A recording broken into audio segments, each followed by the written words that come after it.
Okay, good morning, everyone. It's 10 o'clock. Let's call this meeting to order of Commissioners Court for January 22nd, 2018, Polk County Courthouse. It is nice to see a packed crowd with kids, with the future of Polk County and the United States. So we're glad you're here today. At this time, we're going to ask Mr. Melvin Cates, Associate Pastor at Central Baptist Church, to lead us in prayer.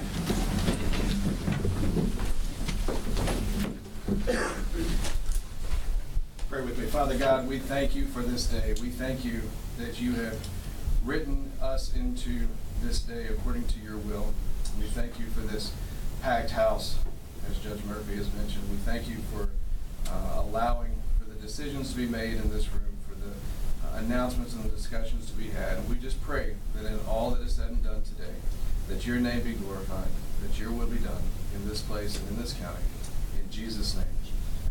Amen. Madam Clerk. Pledge allegiance to the flag of the United States of America and to the republic for which it stands, one nation, under God, indivisible, with liberty and justice for all. Honor the Texas flag. I pledge allegiance to thee, Texas, one state, under God, one and indivisible. Thank you, ma'am. Thank you. Have a good day. Okay, public comments. Did anyone sign up? No, ma'am. Item number 3, informational reports. Received the yearly activity report from Texas AgriLife. Well, good morning. First, I'd like to thank you all for your continued support to the Extension Service 4-H department. Without y'all, we wouldn't be able to give the educational services that we do to our citizens here in Polk County. Today, of course, we've got our 4-H kids, and they're going to speak in just a minute about some of their experiences that they have in the 4-H program. But I want to turn your attention first to the report that I've given to you. This is my report because I've been here a full, 8 years. Matt hasn't generated a report yet because he's just started, but he's going to give you some information as well. Basically, the 2 programs that were the big emphasis for the 4-H are that 4-H agent is the Learn, Grow, Eat, Go, the continuing the school gardens. We started the Leggett one, 2 years ago. We continued with that, and we're starting one in the Goodrich area. Going to meet with that ag teacher, trying to get that really kicked off and going this year. The second one is the Project Explore. Of course, we're a very dominant livestock county, so we're trying to explore a little bit different. We're going more into the wildlife, we're going into the barbecuing and just different kind of things. So we did a program with different types of, crafts, arts and crafts, that kind of stuff. We're just trying to get them, out of that livestock mindset and getting them more into different things. I will mention in here, when you get deeper in there, one of the things that I need to work on for the years to come is the public speaking and more leadership part of it. So today, that's where we got some kids that are going to really enhance their public speaking skills. And then, I don't know, Matt, do you want to go get yours done? Yeah, and then we'll let's get our do kids? mine. So mine Okay. won't look as good after all the kids speak. All right, so I've been here for about 6 months now, so obviously I've been doing all the new employee trainings and that. It seems like I got a new one every week. I think I got one more to go and then I'm done, hopefully. But I got the Polk Ag Committee started back up, my program area committee, and I got 10 people on it, 10 committee members. I got 3 old and the rest are new because I wanted to keep some old ones and get some new ones in there. We also, I know I'm calling it the Ag Committee, but we got some master naturalists, Chris Gregory, the biologist, are on it, so we got some people outside of just the beef community. Looking at some of the old programs Mark did, I'm going to keep some of them going. Specifically, obviously the pesticide CEU conference and the beef and forage workshops he had in Corrigan, because those seem to be a pretty good success. But I'm going to expand into some newer areas. We got some natural resource programs coming up. I'm going to do some programs geared to a lot of new producers and landowners. We seem to have more and more of those here in Polk County coming out of Houston. And I know I've had several of them come up to me and say that they go to these beef programs and they get good information, but it's like the second or third step. They just need like the basic step, like how do they set up a working pen or what kind of cow breed do they need, stuff like that. and then also doing some bee education maybe this summer. I've started up writing a weekly newspaper article and doing a quarterly newsletter. I sent my first one out in January. They're also on the website, so if anybody doesn't get them and want to go read them one day, you can find them on the website underneath the Ag tab. So like I said, we did our pesticide CEU conference in November. I think it was a pretty good success for my first major event. We had 67 people attend it, and out of those 67, 83% of them said that they learned something new that they didn't learn before they went to that, and 70% of them believed that the course was going to help them with the economics in their operations, and that boiled down to an average of $10.87 per head of cattle and $6.50 an acre. We also did, I was part of the Cow Country Congress over in Crockett back in October, and that was a multi-county beef event, and we had 4 or 5 producers here from Polk County go over to that, and they got a really in-depth beef program that day. I've been helping out with Alyssa with a lot of stuff with the 4-H and youth, ag in the classroom, and then helping her do some stuff with the Wildlife Club. I've also been helping a lot with the Master Naturalists. Ron's going to speak more about what the Master Naturalists do, but I've been sitting on their board of directors meetings and helping them plan training committees for the new members they're trying to recruit. And then lastly, some of the programs I got coming up this next few months. On February 6th, I believe, we have a wildlife habitat workshop, and we actually had to change locations of that to the St. Episcopal Church here in town because we're already over 60 people RSVP'd for that, so that should be pretty good. I'm doing a fishery science seminar series over this spring, and the idea with that is if you come to at least one of those seminars, then you can participate in a little fishing tournament I'm going to do. And then we're going to have I'm starting up what I'm calling a Beef 101, which is going to be geared towards the new producers, and that's just going to be like a 1-hour course in the evening, just very basic topic stuff. And then lastly, like I said, we're going to keep the beef and forage workshops going, and we got one of those scheduled for May 17th in Corrigan, and that's going to be multi-county with me, Tyler County, Trinity, and Crockett, or Houston. Sounds good. And then Ron from the Master Naturalist. He's going to tell y'all more what they've been doing. See, I bring no notes, so this could go for a couple of hours. Well, maybe not. You can go for a couple of hours. Okay. First, as a summary, the Master Naturalists, I'll explain more about what we do, but just as a summary, we've got 20 members right now. We had 6 new members this year. Our members contributed 1,400 volunteer hours over the last year. The volunteer hours range from individual efforts as citizen scientists supporting national projects such as measuring rainfall and reporting it on a website, the CoCoRaHS project, monitoring for for beetles in general, both the Ips beetles and the emerald ash borer beetles in the park, all the way to our biggest project, which is the one that I've been involved in now for 5 years, and that is to restore the, not really restore, but to build up a better environment in Lake Livingston to increase the value of the lake, to add natural vegetation and to hopefully reduce some erosion. That project has been evolving over the 5 years. We've got 8 schools involved. We have very good support from the Trinity River Authority and the Parks and Wildlife. We've earned both national and state recognition for our efforts, especially to the efforts involving the schools and the kids and getting the kids involved in ecology going forward, and also the prisons. Surprisingly, we found that the prisoners were very eager to help in something worthwhile and to do something good for the state that they live in. So that's gone very well. We've attracted over $100,000 in cash and in-kind donations over the 5 years, and we continue to evolve and move forward in that project. Some of the other things we've done, we worked with the Farm Bureau and showed 450 fourth graders how to measure one aspect of water quality using actual water from Lake Livingston. I was very amused because I hold up the water and ask them if they'd be willing to drink it, and of course most of them do drink it. They just don't realize it. Anyhow, I asked them if they'd be willing to drink it, and they'd all said no, and I was absolutely shocked at the reasoning for the no. The reasoning is fish poop in the water, which is something that I just hadn't anticipated. We also, every year, we hold 3 days of naturalist training at the state park for youth.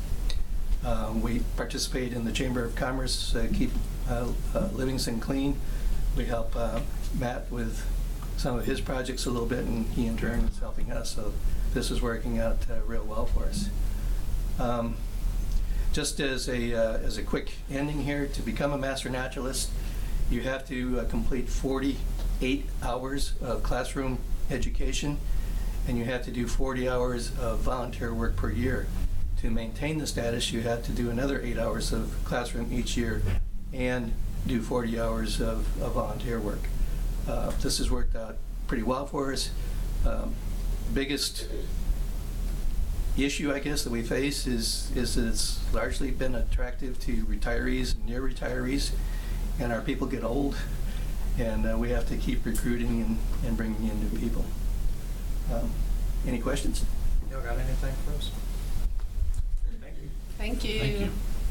All right, and I guess to wrap it up, we'll get our public speaking skills test. We're going to start with the ladies. Ladies first. We've got Madison Milner, and then we'll move to Madison Reuter, and then to Madison Berry, and then we're going to let the boys. Madison, and then we'll let the boys figure out which way they want to go.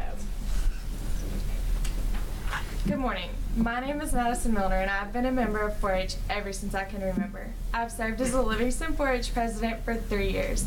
Since I joined 4-H, it has continuously grown, and I'm happy to say that I've helped with that growth.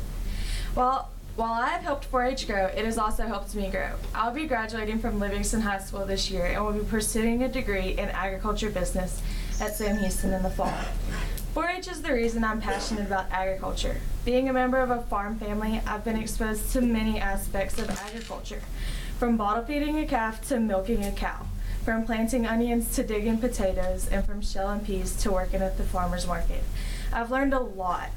However, 4-H has exposed me to other aspects of ag, from public speaking to wildlife contests, from showing animals to leading a meeting. 4-H has showed me that agriculture has so much more to it than just cows and plows. I appreciate the time that I've had with Polk County 4-H. Thank y'all. Thank you. Next, Madison.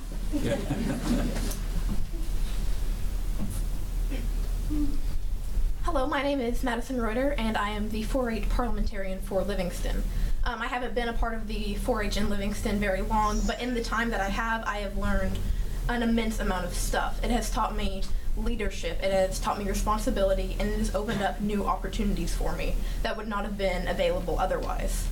It has taught me leadership because as parliamentarian I have had to work with a board of other people, and we have led the meetings, and we have it has taught us how to properly work in a group and to lead others. And then it has taught me responsibility, because when you are dealing with different animals, you are responsible for their very livelihood, which is something that not many people have to, like in the city or who don't have 4-H, they don't understand that kind of responsibility. And then it has opened up multiple new opportunities for me.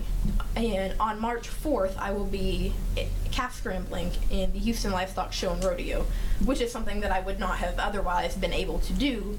But because of 4-H and the opportunities that it gives us, I will be able to do that. I'm also going to be getting some alpacas this upcoming month. I'm hoping to use the leadership and the responsibility that it has taught me with this opportunity in order to branch out to new livestock in the Livingston 4-H. And so I'm hoping to do that with alpacas. Thank you. My name is Madison Berry. I'm the 7th grader at Livingston Junior High and the current Livingston 4-H secretary. Before I was involved, I thought 4-H was only about raising and showing animals. I had no idea 4-H had so much to offer. Through projects put on by 4-H, kids like myself are able to learn skills such as responsibility, leadership, and record keeping.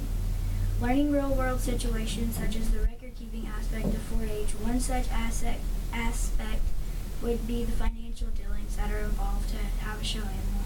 For example, the needs to have fundraisers and participate in them to raise money for projects. Other examples are many costs involved in showing animals, such as entry fees, show supplies, feed, and veterinarian expenses. This being said, the ultimate goal of the business aspect of showing an animal is the overall product and profits gained. When you accept the responsibility of taking care of an animal, you learn to see things through. Learning to be a caretaker and meeting all the needs of an animal is a major responsibility and has to be done whether the weather is good or bad, whether you're home or away. The responsibility is ongoing. The 4-H organization helps the youth become true leaders. It helps build confidence, know how to work well with others, and work till the job gets done. Leadership is learned very early on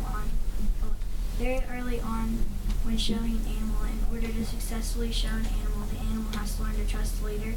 Just as in the real world, before people will follow you, they must trust you first. Successful leaders also have to learn to manage time. In closing, 4-H students that show livestock are allowed an opportunity to learn valuable skills that they can take with them throughout life. 4-H isn't only important to me, but to my community as well, and I would also like to extend your gratitude to the commissioners for your continued support.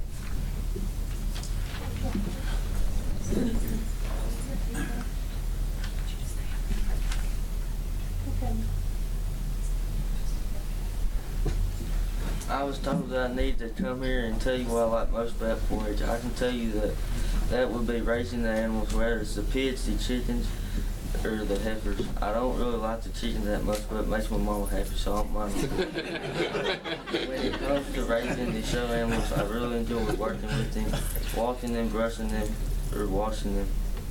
They're a lot of hard work, and I have to tend to them no matter how tired I am, how cold it is, or how much I'd rather be fishing. I like to think this hard work and commitment is helping me grow into a more responsible member of society. I'm proud to say I'm a member of Polk County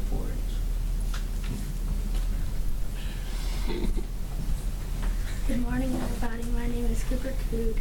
I've been in 4-H for 3 years, and it's helped me learn responsibility and trust in other people and trust in my animals. My first year, I was always scared that the animals were going to hurt me. Now I'm not scared of animals very much. And animals have helped me learn about them. And my parents and Miss Alyssa have taught me how to take care of animals. You want to tell them what you did this week, yesterday? Yesterday, I went to Fort Worth and took an animal test on all the animals. Wildlife test. And he got to explore the stockyards. So we'll wrap up with Kate. We'll work on it, I promise. Good morning. My name is Caden Mick. I'm an 8th grader at Livingston Junior High. I have been in 4-H for 5 years. 4-H is important to me for many reasons. It teaches me responsibility, commitment, and leadership and hard work. I really love all that 4-H has taught me about commitment. Like with show animals, I have learned that once you make a commitment to show an animal, it is a full-time job for me. And being in 4-H has helped me really learn a lot about life. I look forward to all the new programs in my future as a 4-H member. Thank you all for making this possible, and thank you so much for your time today. Wow. Yeah. Wow. Good. Thank you all very, very much. I do have to say, I don't think there's anyone on the court that has not either had children or grandchildren or themselves were not involved in 4-H and FFA. If I was going to reach and grab the one thing that probably influenced my children the most of all the things that can happen in school, it was 4-H and FFA. So thank you very much, and thank you to your sponsors too. Good job. Appreciate it. Good job. Anybody have any questions? No? Thank you. Cooper, you want to come back and start over? Don't pick on him. I can. No. No, you're not allowed. Okay, you are more than welcome to stay. That is not a problem, but if you feel the need to exit, then You can do so also. Thank you. Item number 4, old business that was tabled from last meeting. Consider approval to file claim with State Comptroller pursuant to Government Code Section 61.0015B for reimbursement of a portion of the juror fees paid by Polk County during the period of October 1st, 2018 through December 31st, 2018.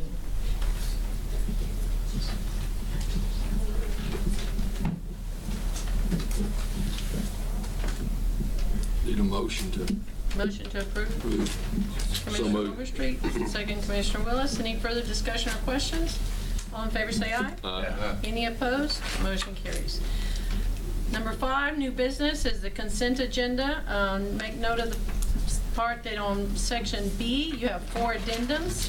One addendum in the amount of $20,939.46. Second one in the amount of $2,336.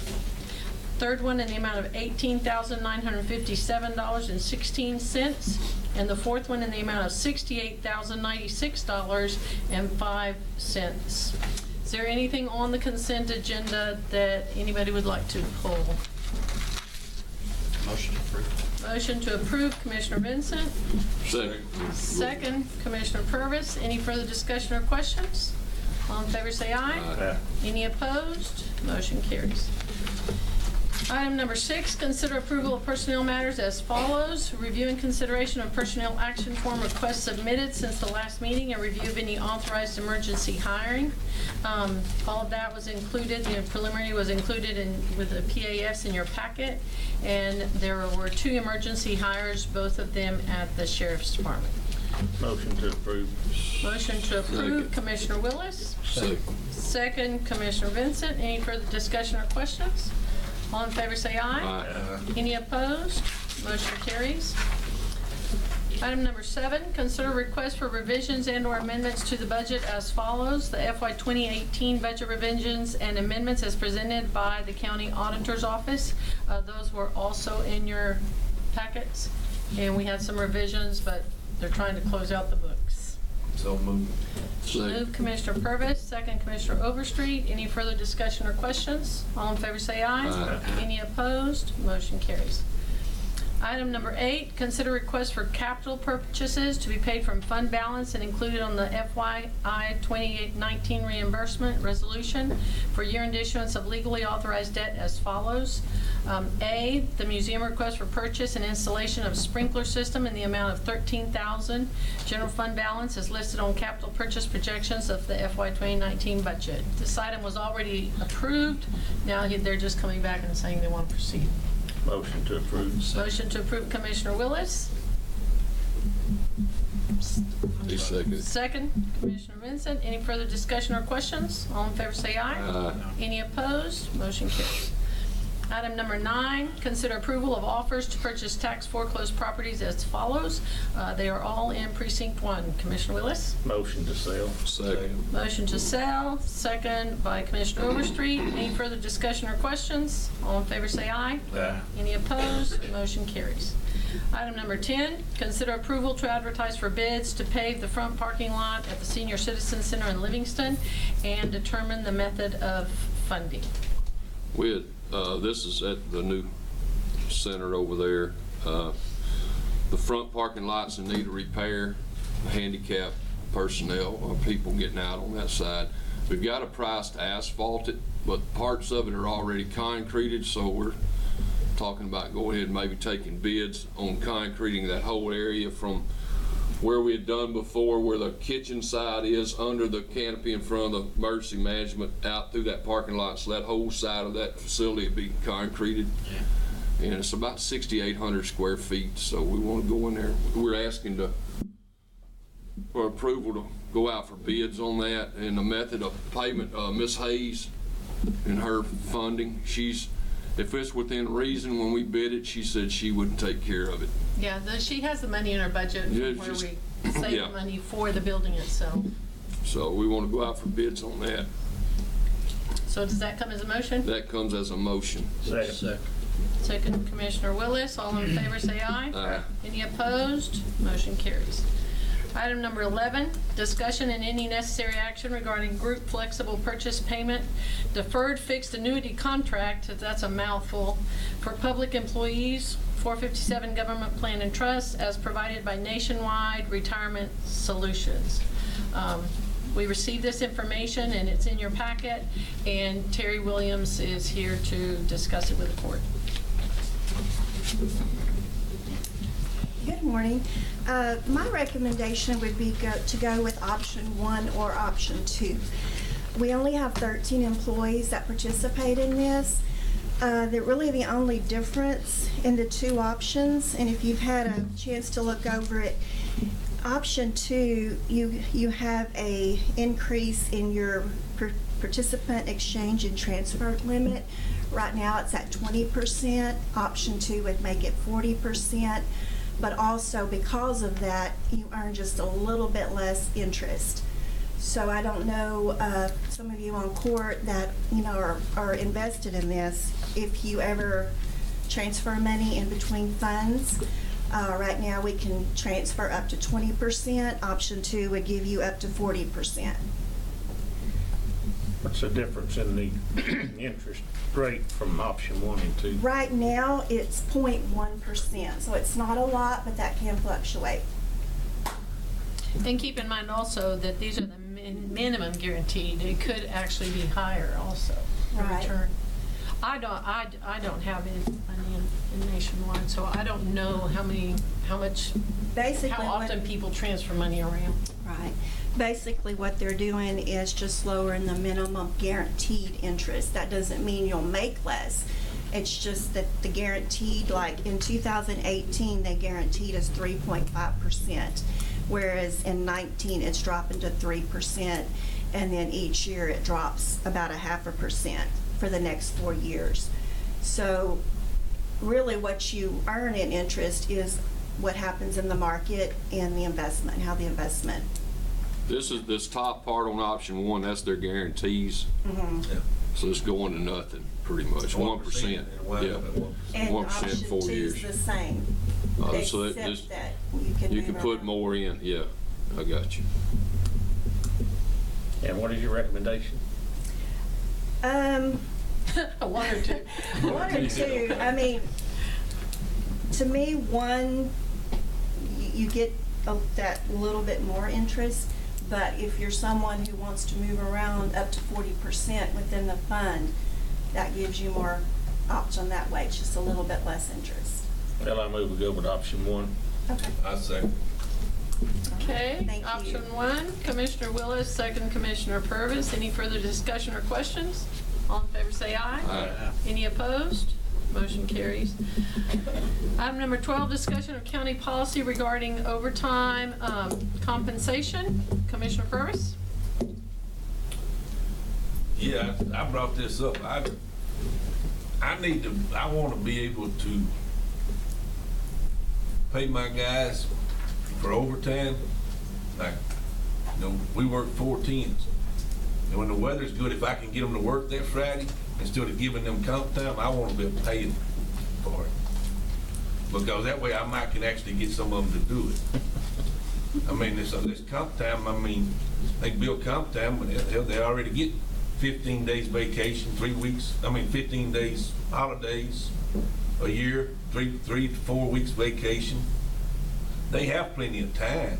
Plus they compound 6.67 hours sick time a month. They have time.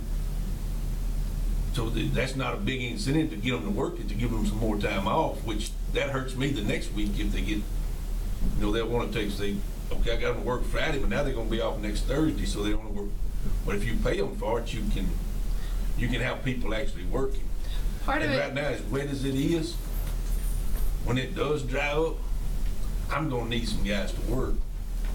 And I just want that flexibility. Mm-hmm. And we can do it just for road and bridge, just because it's weather related and stuff like that, however we need to do it. But I wanted to bring this up so we can, Adrena and everybody can figure out what we need to do to our policy or whatever to open this up for the road and bridge. We can actually pay our guys overtime. I think it needs to be optional where you do either or. Yeah, where my guys, if they want comp time, they can accrue Right. comp time, or we pay them, yeah. Well, part of it is that with it being weather related, because we do get a lot, which you all always receive anytime we get a complaint, but a lot of times when people call, our office says, ma'am, it's been raining for 3 weeks. Of course your commissioner can't get out there, you know, and then the sun shines for 2 weeks, well, you can't get to every single road either. We had those 2 weeks in a long time. I know.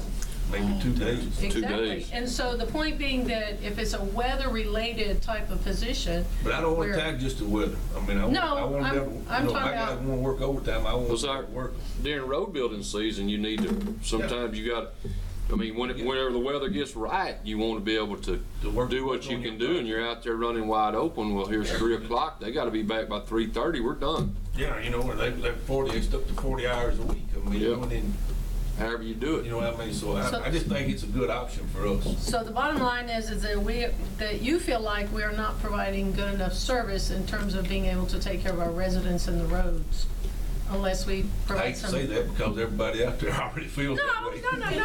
No, well, but what we're trying to do is solve the problem, right? We're trying to solve the problem. We're trying to stick a Band-Aid on it anyway. So if increasing flexibility in the road and bridge function would take care of that, well then, that's certainly something we can research for you and get the information. That's what I'm saying. This is just to get it looked at and We'll make a decision. in make a 2 weeks. decision So later. So y'all got 2 weeks to figure out how to do it. 2 weeks. Dana ain't smiling. You can't never tell my story shiny. That's right. Okay.